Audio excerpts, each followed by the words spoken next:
સુરતમાં ઔદ્યોગિક નીતિનો GR જાહેર ન થતા રોકાણકારો મૂંઝવણમાં મુકાયા। 2 મહિને પણ સરકારે GR જાહેર ન કરતા પ્રોજેક્ટ હોલ્ડ થયા। ઉદ્યોગકારોની રજૂઆત બાદ ચેમ્બર તરફથી સીએમ અને ડેપ્યુટી સીએમને રજૂઆત કરવામાં આવી છે। સરકાર તરફથી જલ્દી GR બહાર પાડવાની પણ ખાતરી આપવામાં આવી।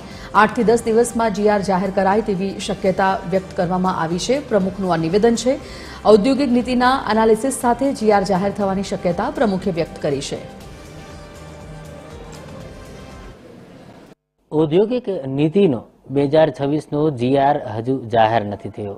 સરકારે જાહેર નહીં કરતા અનેક ઉદ્યોગપતિઓ છે તે અટવાયા છે। ત્યારે હાલ સુરત ચેમ્બર ઓફ કોમર્સના પ્રમુખ અશોકભાઈ જીરાવાળા આપણી સાથે ઉપસ્થિત છે। એમની સાથે વાત કરીશું। સાહેબ, જે પ્રકારે GR હજુ જાહેર નથી થયો, કઈ રીતની મુશ્કેલીઓ અને કઈ રીતની મૂંઝવણ?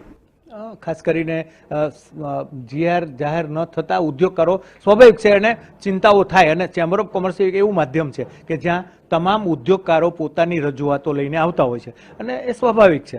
અને આખી ઇન્ડસ્ટ્રીનો હું તો ટેક્સટાઇલનું લીડ કરું છું, એટલે ટેક્સટાઇલના લોકો આવીને મને મળ્યા, મને કે આવું આવું છે અને અમને તાત્કાલિક જો GR બહાર પડે તો અમારે કઈ કેટેગરીમાં કામ કરવું છે એના ઉપર અમને ખબર પડે, કારણ કે અમારે નવું રોકાણ અમે લાવી રહ્યા છીએ।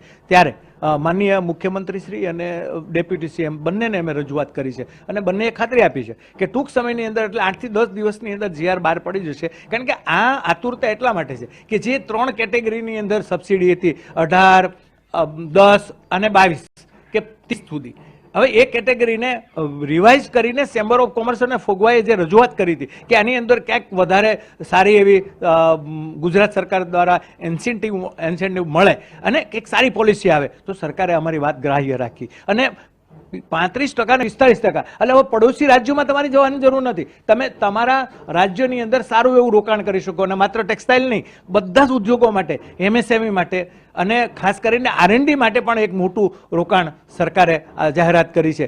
કદાચ જો આમાં હજુ વિલંબ થાય તો કઈ રીતે આડઅસર થઈ શકે વેપારીઓને, ખાસ ઉદ્યોગપતિ હોય? અરે, જે થવાનો હતો એ થઈ ગયો છે, હવે તો એન્ડ ઉપર છે અને હવે તો બહાર જ પડવાની છે। એટલે હું એવું માનું છું કે ઉદ્યોગકારોએ ચિંતા કરવાની જરૂર નથી, કારણ કે સરકાર ઉદ્યોગ ફ્રેન્ડલી છે એવું તો કહું તો ખોટું નથી, કારણ કે સરકારે જે રીતે પોલિસી ડિક્લેર કરી છે એ આપણા માટે છે, ટેક્સટાઇલ ઉદ્યોગ માટે છે, અને તમામ ઉદ્યોગોને આનો બેનિફિટ થવાનો છે। એટલે બિલકુલ જે પ્રકારે સુરત ચેમ્બર ઓફ કોમર્સ કે જે તમામ જે ઉદ્યોગકારો છે જેમણે રજૂઆત કરી હતી તેમની રજૂઆતને માન્ય રાખી અને મુખ્યમંત્રી અને નાયબ મુખ્યમંત્રી બંનેને રજૂઆત કરવામાં આવી હતી, અને GR જે છે તે હવે આગામી ટૂંક સમયમાં જાહેર થશે, જેથી કરીને કોઈપણ વેપારીઓએ ડરવાની કે કોઈ પણ પ્રકારની મૂંઝવણમાં મુકાવવાની જરૂર નથી। અને આ જ પ્રકારનું વલણ જે છે તે સરકાર દ્વારા પણ અપનાવવામાં આવ્યું છે, ને આગામી 10 જેટલા દિવસમાં GR જાહેર થશે તે પ્રકારનું હાલ હૈયાધારણા પણ મુખ્યમંત્રી અને ડેપ્યુટી મુખ્યમંત્રી દ્વારા આપવામાં આવી છે। કેમેરામેન જસ મિસ્ત્રી સાથે દિવેશ પરમાર, TV13 સુરત।